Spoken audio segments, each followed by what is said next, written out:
else where you want us. Please, everybody.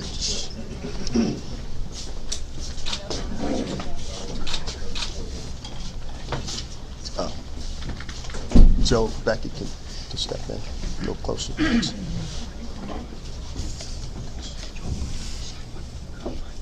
So, is everyone set? Good afternoon, everyone. As you can see, I'm joined here by the Chief of Staff for the city, Bill Ryan, members of the New York State Police Department, and members from the FBI, as well as staff here, members of the Syracuse Police Department, the Deputy Chiefs of Police who are behind me. I want to start off by saying, on behalf of Mayor Minor and the entire city of Syracuse, we want to extend our heartfelt condolences to the family of baby Maddox. This has to be an extremely tough situation for this family to go through and to endure. And we just want to make sure that we extend our condolences before I say anything else. I want to further say thank you to our brothers and sisters in law enforcement who reached out to help us through this very tough investigation. And when I say through, we're not at the end yet. We're still continuing to investigate leads that come in and to make sure that we shore up a proper case for prosecution. However, I want to stop to thank the New York State Police, and I can't thank the New York State Police enough. From the word go, they were right there with us saying, Chief, anything that you guys need throughout the day and night, they were right there with us, extending a tremendous amount of resources to us. And I tell you, we wouldn't be at the point that we are today if it wasn't for the state police. Likewise, the FBI, in extending the services that they offered to us, helped us along in the process. The Village of Baldwinsville Police Department played a significant role in this in this investigation. The town of DeWitt, the National Center for Missing and Exploited Children, the New York State Park Rangers, as well as the Encon Police, and I saved the absolute best for last, and that's the City of Syracuse Police Department. The men and women of the Syracuse Police Department, from start to finish, working on this very difficult and challenging case, because we are ultimately talking about the death of a baby. A 21-month-old baby. And our men and women of the Syracuse Police Department, including the responding patrol officers, through the detectives of the Criminal Investigation Division and Family Service Bureau, they all worked tirelessly on this case to bring closure to this investigation for the family. So I just want to point that out before I go any further. And to you, the members of the media, I got to tell you that you all played a very significant role in this investigation, as you do quite often, particularly the local media. You guys do an outstanding job when we provide you with information and sharing that information in a way and in a fashion that assists us with our investigation. However, I would be remiss if I didn't point out this learning opportunity for us all right here, okay, for all of us in this room. We're all responsible for reporting information. That's what we do. That's the reason why I'm standing at this podium. But in our quest to provide information, please let us not forget that there's human beings on the other side of this information. Please, as we go forward and we have investigations like this, can we please just be responsible? And I know sometimes it becomes a competition, and you all may say you're not in competition with one another, and if that's the way you feel, I apologize for that. But let's remind ourselves of the human beings who are attached to these investigations. And if in our quest to put out information quickly, if we're not taking those human beings into consideration, I think we're kind of doing ourselves a disservice. I think we're kind of going against what we're trying to accomplish in the beginning. Once again, you all played a tremendous and instrumental role in this case, and I'd like to thank you for it. But let's all learn from this investigation as well. That said, on February the 20th at about 11:23 p.m., the Syracuse Police Department responded to a 911 call. The caller was Morgan Lawrence. Miss Lawrence called to report that her husband and her child, Maddox Lawrence, was missing under suspicious circumstances. Miss Lawrence reported to the Syracuse Police Department that her husband, Ryan Lawrence, usually picks her up from her place of employment at Destiny USA at around 10 p.m. Every evening. And on this particular night, he was scheduled to pick her up, but prior to him picking her up, she receives a phone call from him advising her that the vehicle that they share with one another was in the parking lot along with the keys.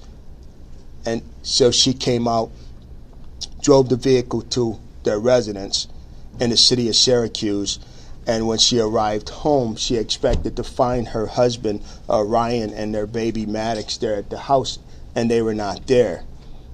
And what she did discover was a message that was left behind for her from her husband, Ryan. And upon viewing this message, she became concerned. It was at that point she reached out to the Syracuse Police Department. The Syracuse Police Department responded, and we also reviewed this message, and we were equally concerned. This caused us to issue an Amber Alert and began to conduct an investigation into the missing child, baby Maddox. On February the 22nd, at about 4:30 p.m., we received a 911 call from a caller who stated that they saw a person matching the description of Ryan Lawrence walking alone on Donner Street in the village of Baldwinsville. This person was subsequently stopped by the village of Baldwinsville Police Department. A short time later, the Syracuse Police Department Criminal Investigation Division arrived at the scene, and despite this subject wearing a disguise, was able to determine that it was indeed Ryan Lawrence that was stopped by the Baldwinsville Police Department. Ryan Lawrence at that point was transported to the Criminal Investigation Division. Now, I'd like to point out here that this information that we received came from a 911 caller. This 911 caller saw the Amber Alert that you all continued to broadcast, and this citizen picked up the phone just as we would ask all citizens to do, and to call the police department. And as a result, we were able to locate Ryan Lawrence and bring him to CID. At this point, we didn't know the whereabouts of baby Maddox. As we continue to investigate and speak with Ryan and the Criminal Investigation Division, our investigation led detectives to an area near the Creek Walk in the city of Syracuse. This location, more specifically, was near the intersection of Bear and Van Rensselaer Street. At this location, the New York State Police divers entered the cold and icy water, and there they was able to locate a body that we believe is baby Maddox. Now, I say we believe it's baby Maddox because we obviously have to wait for DNA testing to determine for sure, but at this point we are unfortunately confident that it's baby Maddox. And based on our interviews, neighborhood canvas, and information that was gathered we were able to charge the father, Ryan Lawrence, date of birth 8/22/1991, 24 years of age, with murder in the second degree.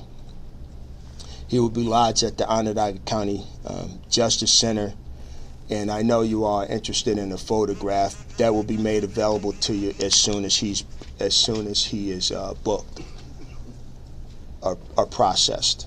I have a lot of people over my shoulder, and I know you all have a lot of questions, and at this point you may direct your questions to me specifically or to anyone over my shoulders. Chief, could you describe how seeing the little girl's image, the fact she's 21 months old, motivates you, your force, and everybody behind you to solve something like this as quickly as you did today? Yeah, this is a tough investigation for all involved, and you're right. When you're talking about a child, you're talking about a special situation. Although every human being's life has a value, but we're supposed to protect our children, and all of us in law enforcement, that's the way we feel, and for most of us, that's the reason why we enter into this line of business here. As challenging as it may be in today's environment, we're willing to step up and don those badges and uniforms each day to stand in the gap, to try to assure that something like this doesn't happen. And when it does, yeah, we want to bring closure for the family, but boy, it don't make it any easier. Chief, one of the things that why? Did Mr. Lawrence indicate why? Well, I'm sure you all are going to have a lot of questions about the investigation, but I will say this in response to your question and actually to share with all of you, is that there's a lot of things that I know as I stand here at this podium that I cannot share with you all, because in addition, we still have a lot more to investigate, and we have to later prosecute this case. We still have witnesses that may be out there that may be helpful to this investigation. So based on that, I'm not able to answer that particular question at this time. Yes, sir. One of the things that kept happening throughout the day is we kept hearing different locations that he made. Was he actually leading you guys to false locations, or was it just his state of mind that kind of led to that? Well, I will say this in response to that question. There's a lot of locations that are pertinent to this investigation, and I don't know what you heard, but I'm because there's so many locations that's pertinent to this investigation. I'm not so inclined to say that he was leading us to false locations, because I don't know the areas that you're talking about. One of the other things that I kind of had a question about was the fact that if he left the car there, he's up in Baldwinsville and there's so many other locations. Are you looking at another person? Because how did he get around if he had their only means of transportation delivered to her workplace of destiny? Well, I hear what you're saying, but based on our investigation, we're not looking at any other person at this point. But as I continue to say, and I will say again, this investigation is far from over with. Can you indicate what he was doing in Baldwinsville? Why he was in Baldwinsville?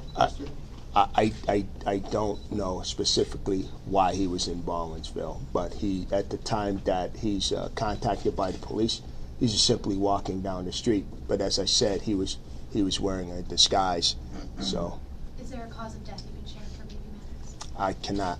Chief, can you shed any light? It seemed as of Sunday night that this was a pretty happy couple with no problems. There seemed to be no marital issues, no alcohol, drugs. I mean, can you shed any light as to what may have triggered this without going too deep into the investigation?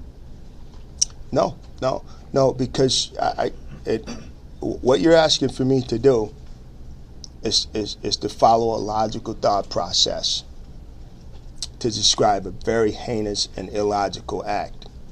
It just don't work that way. So, no, sorry, I can't.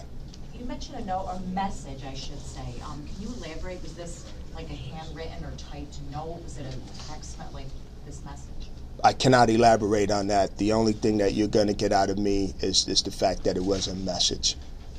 It's a part of the investigation, and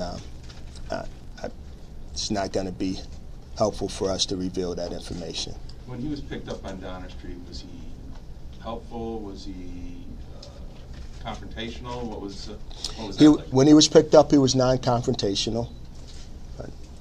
As in terms of being helpful, that as this process bears itself out, you all will learn just how helpful he was or was not. Do you know if he was trying to leave the area with this disguise, or? I'm not sure what his intentions were.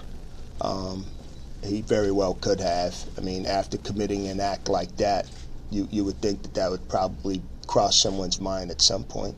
Did he have a history of mental illness? Not that I'm aware of. Did he have a gun on him? Was the search at Labrador Hollow and Tully, was that related to this case? Even if you can't discuss what they were looking for, was that connected to the Baby Maddox investigation? In light of the way that you framed that question, I have to respond yes to that, and no to your question as to whether he had a gun on him. Chief, do you think that Baby Maddox was killed near Inner Harbor or Destiny, or was it somewhere else? We do, as I stand here, we do have some idea as to what transpired, but it's not something that I can talk about right now because as I said earlier, we're hoping that other witnesses will come forward, and we don't want to reveal too much information, but we do ultimately know what happened. Can you describe his disguise, what he was wearing to disguise himself? No. Chief, you've been in law enforcement a long time. You've been with this department. I know you've seen several cases. This one, as I look at you right here, and as I've seen you earlier in the day, this one seems like it is taking a toll like none other that I've seen on you. Am I wrong? How hard is this hitting you and the men and women that were so directly involved in this?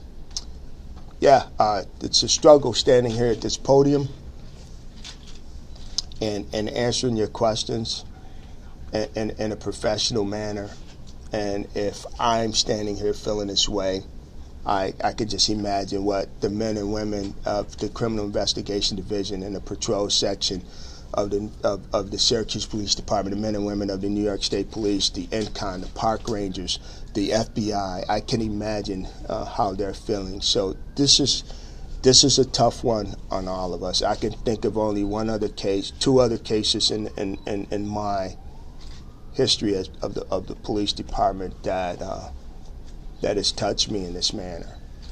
Chief, if there's another person who happens to be watching, who's feeling isolated or feeling emotionally distraught, how would you like to address them in the manner that you might have addressed this man had you been able to talk to him before all this occurred?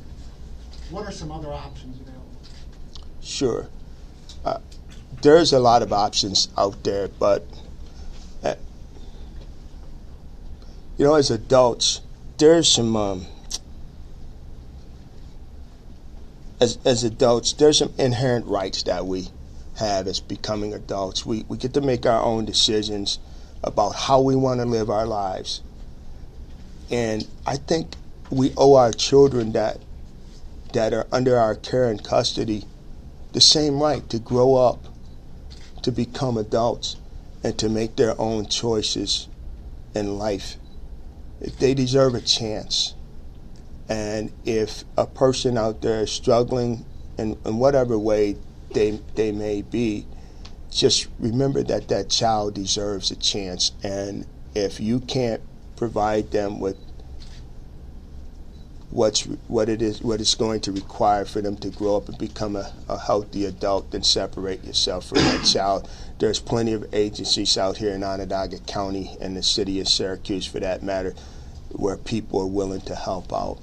And Sorry to interrupt. No, this is a great community that we live in, and we're surrounded by some great services for people. Is there an arraignment for Mr. Lawrence? Where's he at in the process? Yeah, he will likely be arraigned tomorrow morning. Chief, can you tell us, I'm sorry, it's a difficult question, but like where they found the remains that are presumed to be Baby Maddox?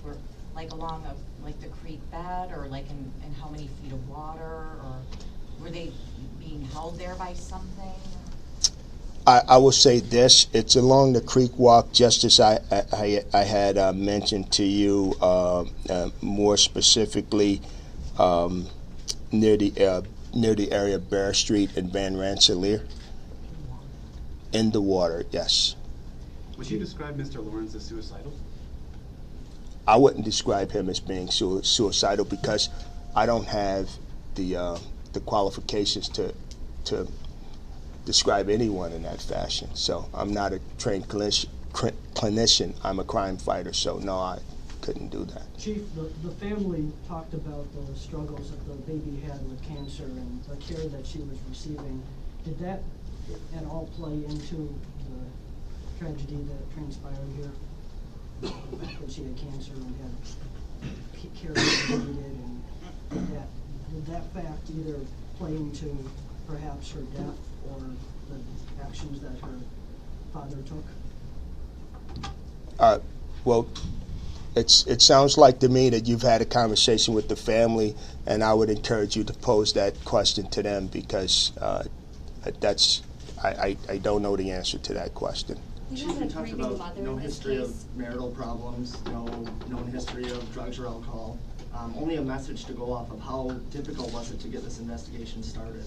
It was extremely difficult, and that's why I say that in cases like this, I hope people are taking notice of a couple of things. Number one is the talent that we have here at the Syracuse Police Department, and two, the law enforcement partnership family.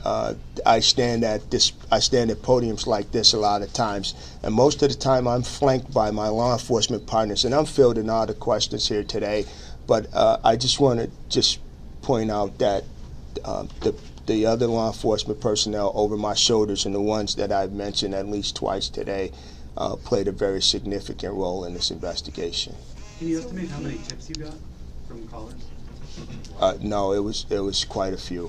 Chief, there was a little bit of a delay between the time that baby Maddox was reported missing and the release of the Amber Alert. I know it was discussed that over the course of the investigation, you guys need to get some critical information before you could issue the Amber Alert. Can you speak a little bit to the delay of when baby Maddox was reported missing and the issuing of the Amber Alert the following morning? Okay, you call it a delay. Those are your words and your opinion, and that's what you have. You have an opinion. This is what I have. We have an investigation, and there's steps that we take during the course of an investigation.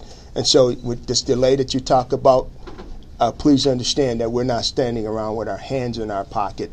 We're developing crucial information so that we can learn exactly what it is as best we can, what we're dealing with. And once we reach that point, that's when the Amber Alert is issued. There's a grieving mother in this case, and just wondering how often are you guys in communication with her? Is she still being questioned at all in this case? And what can you tell us about her state? I imagine it's very there's not much I can tell you about her state because it's inappropriate for me to comment on a question like that. Let's be clear about that. And in contact with the mother, once again, I point to the outstanding detectives that we have here. And just like I cautioned you all in the beginning of the fact that we have human beings who are affected by this, we know that going in. So as a result, our detectives are in close contact and communication with the family and doing whatever we can to offer them whatever relief it is that we can offer or extend to them. Chief, was there any indication that you guys had throughout the investigation, any tips, anything that had you focused on the Baldwinsville area at all, or was that 911 call, I'm going to use the word surprise, I don't know if that's the right word right now, but you understand what I mean, or were you focused on that area for any particular reason? No. If we don't get that call, does he maybe slip through somewhere else? Just exactly what you said. If we don't get this call from this 911 caller, we're not standing here today. The person making that phone call was instrumental in assisting us in bringing this case to the point that we are today. That's why it's so important, you all putting the message out as you did. You put the message out. It ran out, I believe, 24 hours a day, and then our citizen being responsive to those messages, and someone having the courage to pick up the phone and making that call. That's what brings us here today. That 911 caller. Yes, sir. Chief, were the remains they found today placed or hidden in anything? I'm not going to be able to respond to that question. Chief, Ryan Lawrence was obviously found in Baldwinsville. The baby's body apparently was recovered in Syracuse. Do you have any idea how long the two were separated and if she was alive when he apparently left her? I don't know how long he was separated from her. I'm not going to comment as to whether she was alive when he left her in the city of Syracuse, as you pointed out. Chief, what caused Ryan Lawrence's change of heart? He wasn't cooperating for a while. What caused him to all of a sudden say, this is what's happening, this is where she is, or whatever he said that led you to find her? I apologize, but I have a question for you first. What are you basing that statement on? It sounds like you have more information about the investigation than I do, because I missed that part. Throughout the day, there just seemed to be indications that he was not really cooperating with investigations, and then he was out on the scene and willing to give some kind of information that helped the investigation. So we have to be careful about jumping to conclusions. This was a very lengthy investigation, and we responded to information as it developed during the course of the investigation. And if you perceive from that he was cooperative or not cooperative, then that's your assumption, and that those are things we have to be extremely careful about. So was he cooperative then? That like he was willing to help in any way? What was like the perception of how he was going with the questioning and the investigation?